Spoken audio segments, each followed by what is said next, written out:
कुचन प्रशालेत प्रवेशोत्सव उत्साहात साजरा. पद्मशाली शिक्षण संस्था संचलित कुचन प्रशालेत शैक्षणिक वर्ष 2026-27च्या प्रारंभी विद्यार्थ्यांचं उत्साहपूर्ण वातावरणात स्वागत करत प्रवेशोत्सव साजरा करण्यात आला. या कार्यक्रमासाठी पद्मशाली शिक्षण संस्थेचे विश्वस्त व शालेय समितीचे अध्यक्ष विजयकुमार गुलापल्ली यांची प्रमुख उपस्थिती होती. नवीन प्रवेश घेतलेल्या विद्यार्थ्यांचं गुलाबपुष्प देऊन टाळ्यांच्या गजरात व आनंदी वातावरणात स्वागत करण्यात आलं. शाळेच्या परिसरात फुग्यांची आकर्षक सजावट करण्यात आली. यावेळी विद्यार्थ्यांच्या उज्ज्वल भविष्यासाठी शुभेच्छा व्यक्त करण्यात आल्या. विद्यार्थ्यांना पुस्तक वाटप करण्यात आलं. याप्रसंगी शाळेचा पहिला दिवस या विषयावर एक नाटिका सादर करण्यात आली.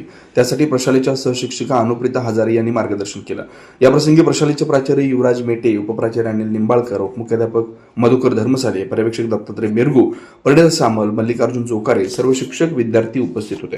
कार्यक्रमाचं सूत्रसंचालक व आभार प्रदर्शन रुपाली क्षीरसागर यांनी केलं.